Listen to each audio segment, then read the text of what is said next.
छोटे से गांव में एक युवक रहता था जिसका नाम विजय था। विजय बचपन से ही भूतों और पिशाचों की कहानी सुनने का शौकीन रहता है। उसे रातों के समय आकाश में चमकते हुए तारों के बीच बड़ी बड़ी कहानियाँ सुनने का बहुत शौक रहता था। एक दिन विजय अपने दोस्तों के साथ गांव के पुराने महल में गया, जहां एक पुजारी मंदिर की गुफा पर बसा भूत रहता था। सभी लोग उससे डरते थे, लेकिन विजय बिल्कुल नहीं डरता। वह भूत की कहानी सुनने के लिए उत्साहित रहता था। बेचारा भूत को अकेले रहने की वजह से अब तक वह कहानी अधूरी सुनने का मौका खो चुका था। जब विजय ने अपनी इच्छा व्यक्त की कि मैं आपको कहानी सुनाऊंगा, भूत ने इस बात को सुनकर आहत हो गया। उसने विजय के पास आकर बात की। भूत के चेहरे पर दुख और अशांति की झलक थी। विजय ने उससे प्रश्न किया, तुम्हारी कहानी क्या है? भूत ने आहत होकर बताया, मैं एक व्यापारी था जो इसी गांव में रहता था।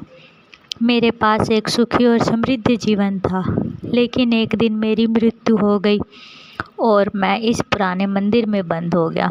तब से मैं यहाँ फंसा हूँ। मेरी आत्मा चैन से नहीं रह रही। विजय ने उससे पूछा, तुम्हें इसके आगे क्या चाहिए? मेरे द्वारा किए गए पापों के कारण मेरी आत्मा आत्महत्या के रूप में फंसी हुई है। मुझे किसी प्रकार से उन पापों का प्रायश्चित करना है जो मुझे जीवित लौटा सके और मुझे शांति प्रदान कर सके। विजय की रूह में एक ज्योति जली और उसने वादा किया, मैं तुम्हारी मदद करूंगा। मैं तुम्हारे साथ एक यात्रा करके तुम्हारी इस मुक्ति के लिए संघर्ष करूंगा। भूत की आंखों में आशा की किरण दिखाई दी। वह संतुष्ट हुआ। यह एक नई शुरुआत थी, एक भूत और एक युवा योद्धा की यात्रा जो पापों को हराने के लिए अपनी शक्तियों का उपयोग करेगा। विजय और भूत ने एक संयमित जीवन जीने का वादा किया। उनकी यात्रा शुरू हो गई।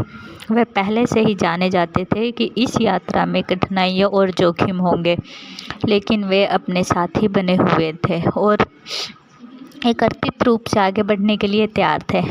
उनकी पहली मंजिल एक खतरनाक जगह थी जहां प्रेतों की भीड़ सामने आई, लेकिन विजय की धैर्य और वीरता ने उन्हें पराजित कर दिया।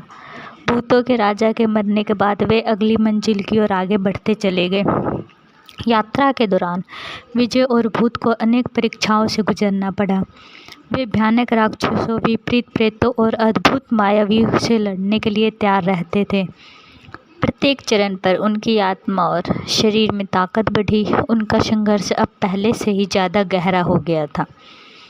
अंत लड़ाई को लड़ते हुए विजय और भूत ने एक विशाल प्राचीन मंदिर तक पहुंच गए। इस मंदिर में एक अत्यंत शक्तिशाली देवी थी, जिसकी कृपा से पुरानी आत्माएं मुक्त होती थीं।